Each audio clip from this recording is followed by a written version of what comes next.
Hello guys, आज हम I remember poem करने जा रहे हैं जो कि थॉमस हुड द्वारा लिखी गई है। थॉमस हुड एक फेमस और ग्रेट पोएट हुए हैं जिन्होंने एक बहुत फेमस पोएम्स लिखी हैं, जैसे the bridge of size and the song of shirt.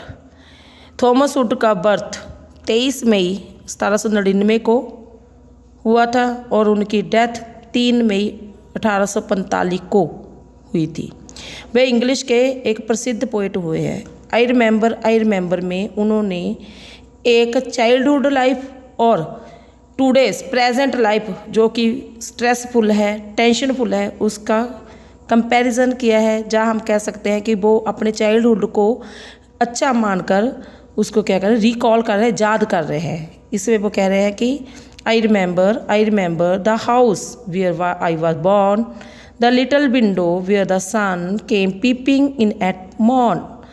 वो बोल रहा है, कह रहे हैं, इसमें पोएट कह रहा है कि मुझे वो घर याद है जहाँ मेरा जन्म हुआ था। वहाँ एक छोटी खिड़की थी जिसमें से सूरज रोज आता था और अंदर हर सुबह आता था और अंदर देखता था, मीन्स उसे सूरज दिखाई देता था। He never came a wink too soon। वो कभी भी लेट नहीं होता था। Nor brought too long a day। और उस समय बचपन में कभी भी मुझे दिन इतना लंबा नहीं लगा था।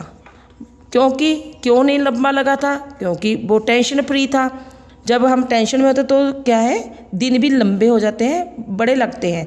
लेकिन चाइल्डहुड ऐसा टाइम होता है जिसमें हमें कोई टेंशन नहीं होती और क्या है, दिन भी ठीक लगते हैं, लंबे नहीं लगते। But now I often wish the night. But क्या कहते हैं, परंतु अब मैं हर एक रात को ये सोचता हूँ कि had borne my breath away, कि उस रात रात मेरे प्राण ही क्यों नहीं निकल जाते। मीन्स कि रात को सोऊं और सुबह उठूँ ना, क्योंकि उसे टेंशन बहुत ज़्यादा होती है। I remember the roses red and white. मुझे वह फूल भी याद हैं जो गुलाब, लाल और सफ़ेद। The violets and the lily cups. वो वायलेट्स फ्लावर्स, लिली फ्लावर्स सब याद हैं। Those flowers were made of light.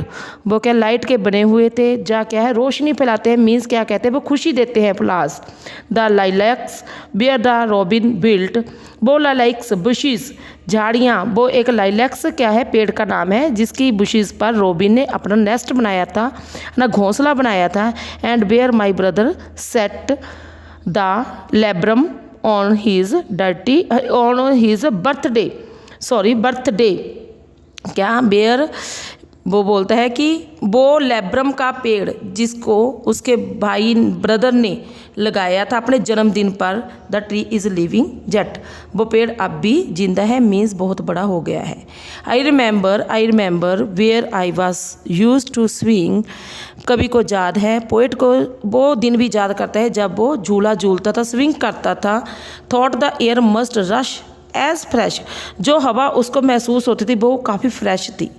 To swallows on the wing. उसे ऐसे लगता था उस हवा के कारण, उस फ्रेशनेस के कारण वो स्वेलो की तरह उड़ रहा है। My spirit flew in feather then.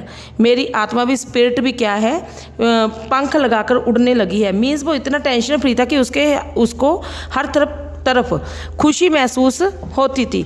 That is so heavy now and summer pools could hardly cool the fever on my bro. क्या है, वो कहता है कि आज का इतना हैवी है। हैवी का मीन्स क्या है कि इतनी टेंशन है, इतना स्ट्रेस है कि यदि मैं समर में पूल में, ठंडे पूल में नहाऊं तो भी इस टेंशन से फ्री नहीं हो सकता, कि अपने माइंड को मैं ठंडा नहीं कर सकता और मेरे दिमाग का जो बुखार है उसे मैं दूर नहीं कर सकता। आई रिमेंबर द, अब थर्ड स्टांजा है। थर्ड स्टांजा में पोएट क्या कह रहा है कि I remember the fir trees dark and high. I used to think their slender tops.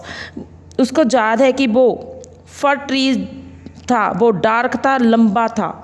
मैं याद करता हूँ कि उसके जो टॉप्स थे, उसका जो शिखर था, वह क्या था, वर क्लोज अगेंस्ट द स्काई। इतना लंबा था कि आसमान को छूता हुआ नजर आता था। It was a childish ignorance.